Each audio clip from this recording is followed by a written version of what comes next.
Hello tout le monde. Bon, je suis trop contente de vous retrouver aujourd'hui pour vous partager 3 recettes de salade plutôt estivales.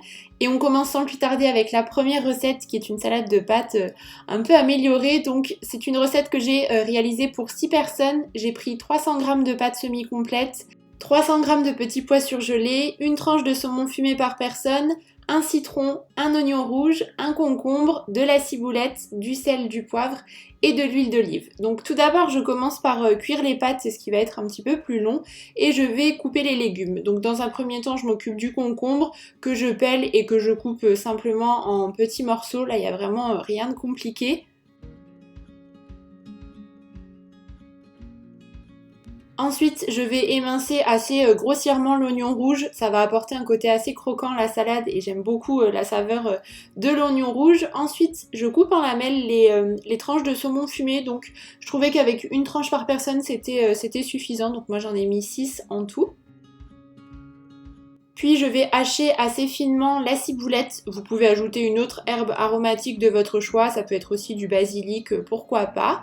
Une fois que les pâtes sont cuites et qu'elles ont le temps de refroidir un petit peu, je vais pouvoir mélanger l'ensemble des ingrédients. C'est une salade qui est vraiment assez rapide à réaliser puisqu'il n'y a pas beaucoup de cuisson comme vous pouvez le voir, il suffit simplement de tout mélanger ensuite ensemble. Moi je prends des petits pois surgelés, je trouve que c'est vraiment le plus pratique. Je mélange ensuite les différents ingrédients ensemble et puis je vais passer à l'assaisonnement de la salade. Donc là vous faites vraiment comme bon vous semble. Moi j'ai mis 2 cuillères à soupe d'huile d'olive, du sel, du poivre et également le jus d'un citron frais. Je trouve que ça apporte une note un peu acide à la salade et ça se marie plutôt bien, notamment avec le saumon fumé et le concombre. Et écoutez, la salade est prête à être dégustée, je la trouve assez fraîche pour l'été et vraiment on s'est régalé ce jour-là. Je continue avec la deuxième recette. Pour réaliser cette salade pour 2 personnes, on aura besoin d'environ 150 g de quinoa, des pousses d'épinards, un petit peu de pastèque, un bloc de feta, de la menthe, du vinaigre balsamique, du sel et du poivre. Donc comme toujours, je passe tout d'abord à la cuisson des aliments. Donc c'est simplement le quinoa que je cuis pendant environ 10 à 12 minutes. Ensuite, je rince les pousses d'épinards.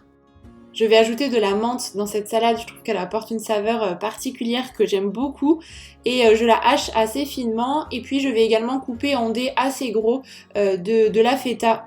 Je trouve que ça se marie particulièrement bien avec la pastèque. Cette fois-ci la pastèque apporte une note très fraîche à la salade et je trouve que ça fonctionne très bien avec les épinards et enfin bref c'est une recette que j'aime beaucoup, donc là je coupe la pastèque en gros dés tout simplement. Le quinoa est cuit, il a eu le temps de refroidir un petit peu, donc je vais en disposer dans mon bol qui vient d'Ikea d'ailleurs si vous vous posez la question. Je rajoute quelques pousses d'épinards, des cubes de pastèque, je vais émietter un petit peu la feta, je trouve que c'est plus sympa à manger comme ça et j'adore ça donc j'en mets pas mal. Je rajoute également la menthe que j'ai hachée finement et puis je mélange le tout.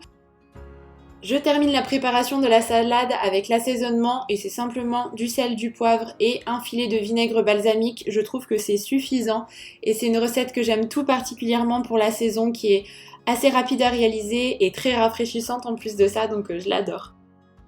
Et enfin, on passe à la préparation de la dernière salade de cette vidéo. Donc on aura besoin de la moitié d'un chou chinois, du céleri branche, de l'oignon cébette, des carottes, des fèves, de la coriandre, des cacahuètes, un citron vert, de l'huile de sésame et de la sauce soja. Donc je vais avoir besoin seulement de la moitié de mon chou chinois, donc je réserve l'autre partie pour des recettes par exemple, et je vais simplement le hacher dans la largeur comme vous pouvez le voir, assez finement. Ensuite, je vais prendre quelques branches du céleri que je vais également trancher de manière à faire des petits morceaux plutôt réguliers. Je ne pense pas souvent à cuisiner le céleri branche, mais dans les salades notamment, je trouve que ça apporte un côté très croquant qui est assez agréable. Ensuite, je vais écosser les fèves. Donc là, je les garde crues. J'enlève simplement la petite partie supérieure au-dessus. Je vais également tailler les oignons cébettes. Je fais la même chose avec la coriandre. Si c'est quelque chose que vous n'appréciez pas trop, on peut tout à fait la remplacer par du persil, pourquoi pas. Et je termine par la préparation des carottes. En fait je les coupe simplement en julienne, donc en petits tronçons. Cette recette est la plus longue de la vidéo, en fait il n'y a pas de cuisson, mais c'est vrai que découper les légumes ça prend parfois un petit peu de temps. Et maintenant que les différents ingrédients de la salade sont prêts, on va pouvoir les assembler tout simplement. Donc je dispose dans un saladier le chou chinois, les carottes coupées en julienne, je rajoute les morceaux de céleri blanc, les petites fèves, la coriandre, et puis je termine avec l'oignon cébette. Au niveau de l'assaisonnement, moi j'ai mis 2 cuillères à soupe d'huile de sésame, je trouve que ça se marie très bien avec une cuillère à soupe de sauce soja et une cuillère à soupe de citron vert pour donner un peu de peps à la salade. Donc je mélange le tout et j'ajoute sur le dessus pour apporter une touche un peu croquante des cacahuètes que j'ai fait simplement griller à la poêle. Et écoutez, on peut maintenant se régaler, c'est une recette qui change un petit peu mais les mélanges de saveurs fonctionnent plutôt bien entre eux je trouve. Et on a accompagné la salade d'un petit peu de poulet à la sauce soja et au sésame et c'était vraiment très bon. Écoutez, j'espère que cette vidéo vous aura plu. Si jamais vous reproduisez ces recettes, n'hésitez pas à me les partager, ça me ferait trop plaisir. Et en attendant la prochaine vidéo, je vous embrasse très fort.